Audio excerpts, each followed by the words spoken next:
Hello everyone and welcome back to PM Studios C# Programming Tutorials number 5 today, and we are going to be going over while loops and adding the final touches to our program that we've been working with for the last 2 tutorials.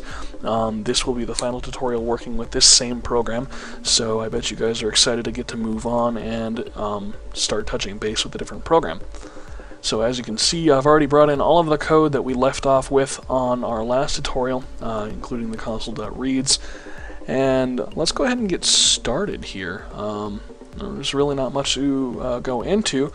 So we do have a couple more variables that we're going to want to add into this equation. So the first one is going to be a character variable, or char. We're going to do again. We're not going to assign anything to it yet. And then we're going to create 2 Boolean variables. And we're going to call them repeat1 equals true and repeat 2 equals true. And just in case I haven't mentioned it in previous tutorials, you are more than welcome to... Actually, I don't want to do char equals to again, I want char do again. Just in case I haven't mentioned this in previous tutorials, you can, by all means, put all of these different variables on their own independent lines, so you can do string first name, string last name, string full name, string how feel, character do again, bool repeat 1, bool repeat 2, but it's easier and it saves space and makes your code easier to read if you just put them all on one line so that they can go, okay, here's your list of strings, here's your list of characters, here's your list of booleans. If we had integers, they could go, here's your list of integers, yada yada yada. You get the idea. So that's the whole reason why I do it the way I do it. And we can go while, and we're going to go repeat 1 equals true. And we're going to put a brace here, and we're going to scroll all the way down to the very bottom of our code, and then put another return, and put another brace, and then we're going to scroll all the way back up, highlighting everything within the while loop constraints, and we're going to hit our tab button. And as you can see, that automatically indents it, 1 tab work, or 2 spaces for those of you who would like to know that. But just keep in mind that highlight everything and push the button will only work with tab. If you highlight everything and push backspace, it will delete everything. And if you highlight everything and push space, it'll delete everything and replace it with a space. So be very careful with what you do with that, and keep in mind that it only works with tab. So moving on, we're going to scroll down just a little bit, and this right here, this whole area right here, is of great concern to me, because even though you can, whoops, if I can get my scroll bar, even though you can get it to function properly, it's not robust. If you enter the wrong variable, it tells you it can't process it, and then it kills the program. So the easiest way to do this, especially for beginners, would be to put in a while loop, which would be while, and this is where the second repeat comes in, so repeat 2 equals true.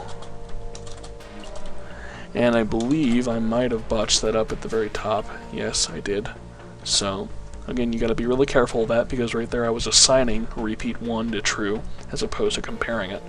So while repeat 2 equals true, and we're going to hit and put our braces again, and we're going to bring them down just to the very bottom of this, and then we're going to highlight everything within it. And let me just indent that, and then we're good to go. And as you can see, the more we add on to it, the more layers the program gets. So now we're on to layer 7, or layer 6 I believe it is. Well, yeah, layer 7 because of these indents. So programming and the indentation on all of the layers of the code really do help for the readability, because it keeps everything nice, aligned, and justified, so that you can see where things start and where things end, and it's overall easier to read.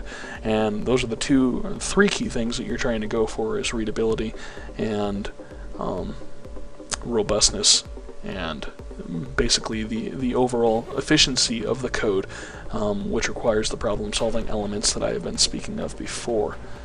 So we're going to go ahead and replace these items right here, the console.reads, with repeat statements, so that we can adjust this. And we're going to go repeat 2, because that's the loop that we're looking for, equals false.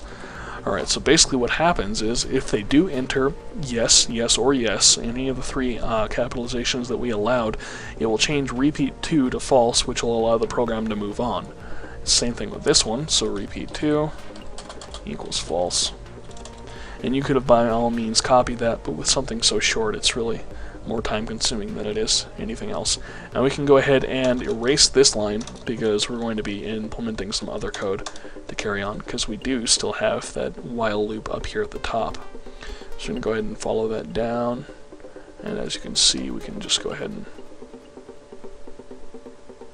and if you do ever get confused with your lines of code, you can put your cursor on the back side of any of the braces and it'll highlight the two braces that you're currently working with. So this would be the one that you'd want to enter after. And then inside of this, we would go console.writeLine, and would you like to run this program a second time? And then Y or N. And after this, you could easily, very easily, alter the codes up here so that it's not so confusing and it doesn't have all this room for error, because it'd either be Y for yes or anything else for cancel the program. It doesn't necessarily work in all cases, but for some of them, especially system repeats, it works beautifully. So we can implement that do again variable that we brought in, and what we're going to do equals convert dot to character, and then inside the parentheses we're going to do console.readLine, and as you can see this is we're not actually doing a Boolean value, and then we actually don't want to put anything in there. So again, with the overloads that I had mentioned earlier, this would be overload number 1 is what it was saying, although I don't believe read lines are a Boolean value because they return something other than true and false. Anyways, so basically what's going on right here is that since console.read and console.readLine only return string elements, if you want to pick up any other variable besides a string element from the user, you need to convert them to whatever you want to work with. Alternatively, you could use strings, but that does complicate things in a lot of senses. So since we need a yes or a no and nothing else, what we're going to do is we're going to have it read the string and then immediately convert it to the character so that we can save that memory space for other processes, while at the same time keeping it as simple as possible. So once we do that, we're going to, I don't know why I did that, we're going to do if do again equals equals, and then this is why it simplifies things, because there's only 2 different variables. There's lowercase and capital. So and the 2 vertical bars is or, as I stated in the previous one. I don't believe I went over that in too much depth, but let's go ahead and close that. Ah, that's why.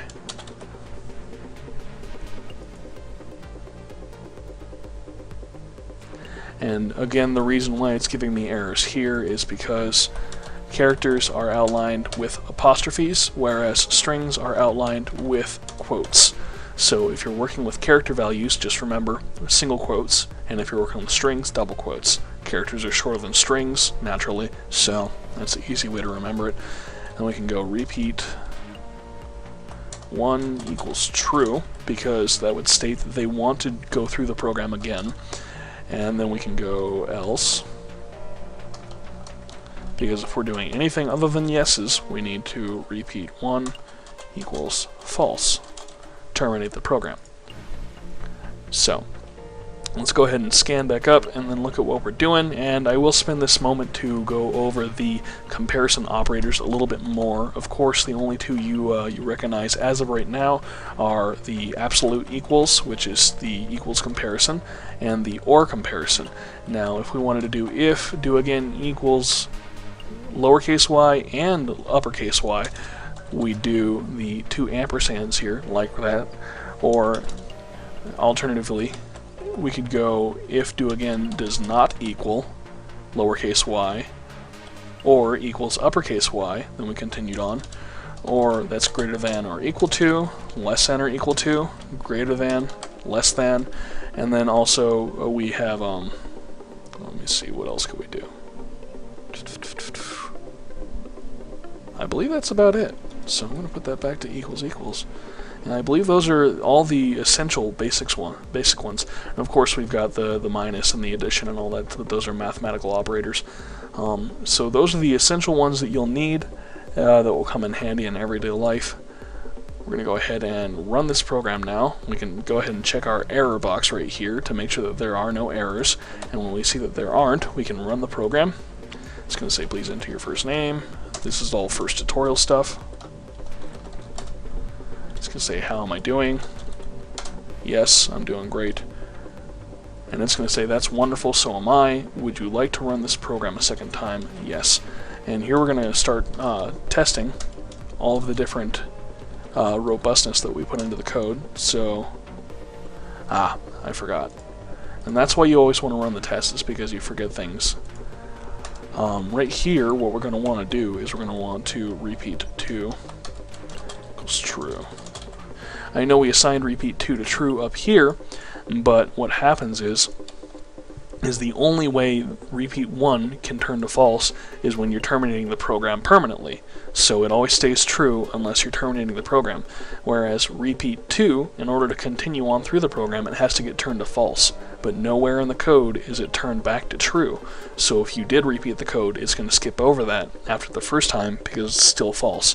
So we can just automatically set that to true at the very beginning of the repeat loop, and that'll solve that issue.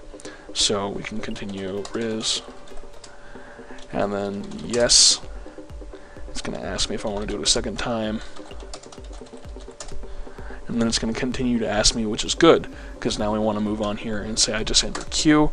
It's going to say I'm not programmed to answer that response, or I'm not programmed to interpret that response, and we're going to have to continue on. We could do that, and it's going to continue to say that we're not entering anything right until we either go yes or no. And we're going to do no. It's going to terminate the program just the way it was written.